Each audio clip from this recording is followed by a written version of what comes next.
is my pleasure to introduce the next speaker, Lee Saunders, the President of the American Federation of State and County Municipal Employees.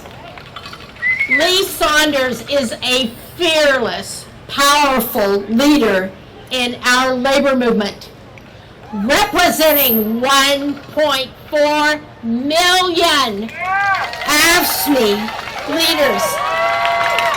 He has been a tireless advocate for working people.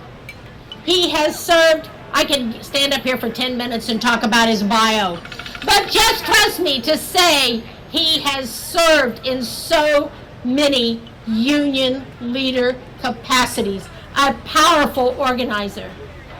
And his work and commitment to social justice is outstanding and leading the curve. Ladies and gentlemen, please give a warm welcome to our international president, Lee Saunders. Thank you. Welcome, Mr. Lee Saunders.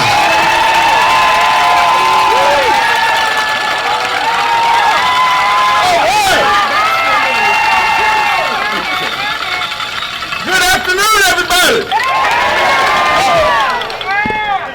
Losing paper here. Come on, bro. Let me ask you a question.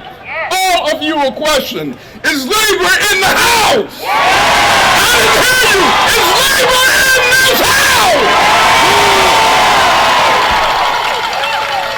Are you fired up? Are you fired up? I got to tell you. When Denise called me about a week and a half ago and said that some brave everyday heroes of Kaiser were coming together to have a rally to say that enough is enough and you are sick and tired of being sick and tired. She asked me to come here and I changed my schedule because you know what?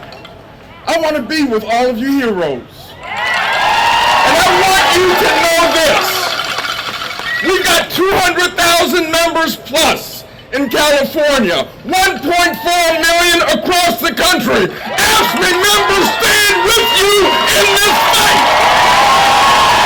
And we will fight like hell every day until you win.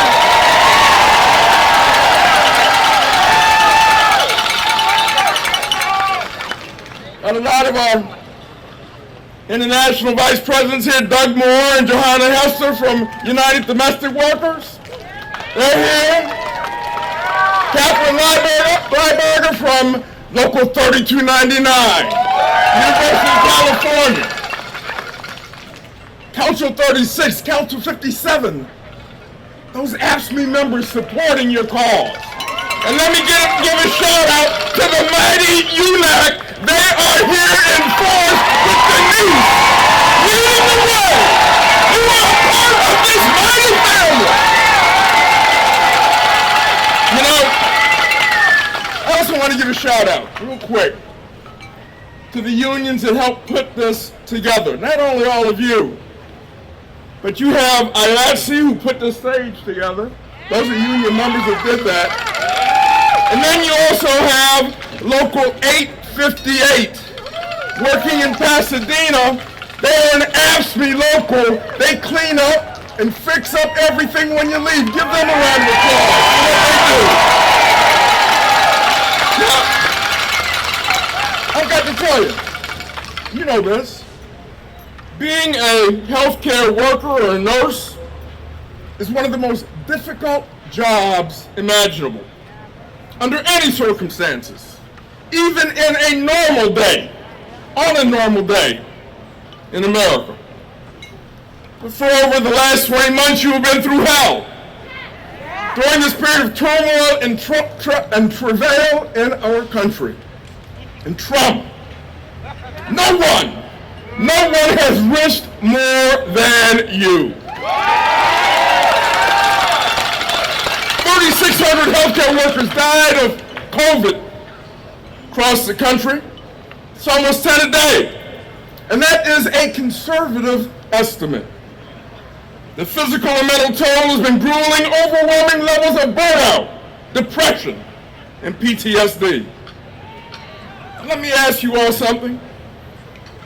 Has Kaiser Permanente suffered during the pandemic? I didn't hear you. They suffered during the pandemic. You heard it. Fred talked about it.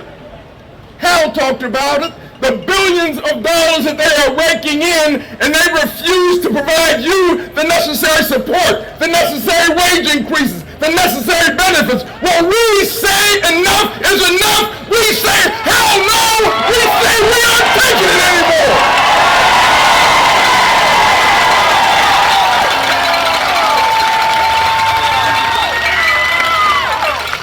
Now let's be real clear. Let's be very clear. Kaiser's proposal is an insult to you, and it's an insult to your patients. It's an insult to Jenny Wong Swanson, who you heard from earlier, an end-of-life care specialist who helped family members say goodbye over Zoom to their loved ones who were slipping away. It's an insult to Marcio Reyes, an RN at Kaiser Fontana who nearly died of COVID himself. And he's now standing to fight with the co-workers who saved his life. That is solidarity. That's solidarity in action. These cuts that are being proposed are an insult to you and your families. And we can't take it anymore. Here's the bottom line. I want to be clear on this. If Kaiser doesn't come to their senses, they have awakened a sleeping giant that will walk over them.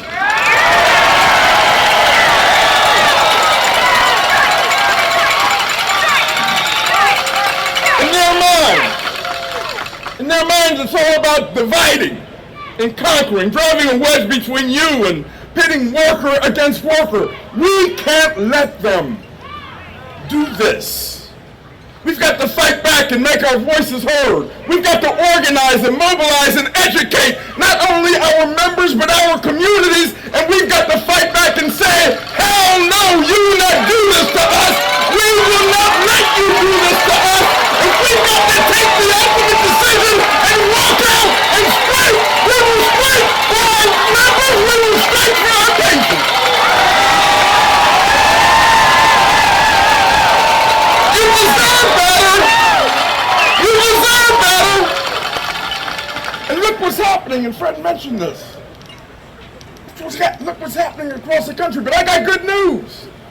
Because we've had strikes. We've got a strike going on now, and Kellogg, Frosty Flakes and all that other good stuff. Workers on strike. This morning, I talked to the president of the UAW. John Deere was on strike. Because of their activism, because of their commitment, that strike is now over. They got a contract. If you keep up your fight, you will get a contract that benefits you, that benefits your family. It can be done. Union family, I want to stress this, and then I'm leaving. You are not alone. You've got the entire labor movement behind you. You've got your patients behind you.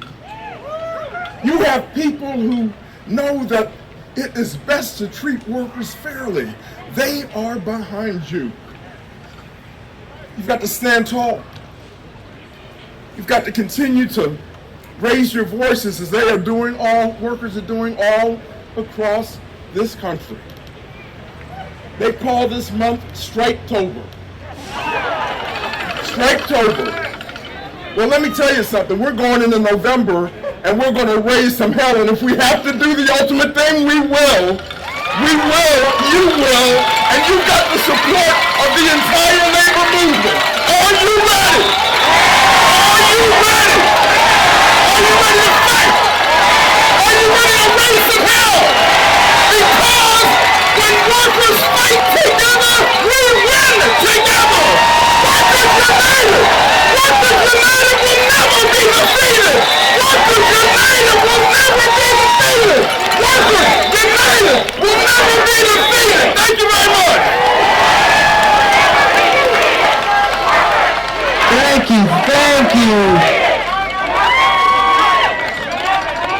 Thank you, President Saunders.